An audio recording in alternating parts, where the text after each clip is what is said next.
Les supporters de l'Olympique lyonnais retiennent leur souffle près de 48 heures après la décision de la DNCG, la rétrogradation de l'OL en Ligue 2.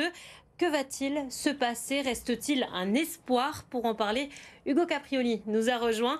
Quelle est la suite à court terme pour l'OL? Bien déjà, Jade, le club a annoncé faire appel de cette décision dès la réception de la notification, c'est-à-dire dans les toutes prochaines heures. L'appel sera rendu officiel. Conséquence, l'OL va se rendre devant la commission d'appel de la DNCG, une commission qui dépend de la Fédération française de football. Si la décision de première instance se confirme, c'est-à-dire la rétrogradation de l'Olympique lyonnais en Ligue 2, alors le club a la possibilité de se présenter devant le CNOSF, le Comité national olympique et sportif français. Exemple récurrent dans ce type de situation, avant un dernier recours sur le terrain judiciaire avec par exemple la saisie du tribunal administratif. Mais attention, la juridiction a pour habitude de suivre les consignes et les décisions de la DNCG. Une chose est sûre, en tout cas le temps presse, puisqu'on va connaître ce vendredi les calendriers de Ligue 1 et de Ligue 2. Le retour à l'entraînement est programmé le 7 juillet, début de la Ligue 2 le 8 août et le 15 août, ça sera pour la Ligue 1.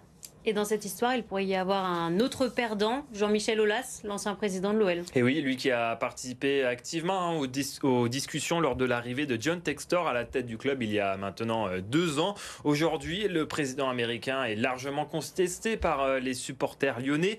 Dernièrement, Jean-Michel Aulas a reconnu publiquement que John Textor n'était pas son premier choix au moment de la vente du club. Et mardi soir, Aulas l'a même piqué dans son message posté sur X. Lui qui, vous le savez, fait l'actualité à Lyon ces derniers mois. Jean-Michel Aulas, toujours en préparation avant une éventuelle candidature au municipal de Lyon l'an prochain. Pour l'instant, rien d'officiel, donc difficile de mesurer un possible effet Ligue 2 dans les sondages. Merci beaucoup pour toutes ces explications, Hugo.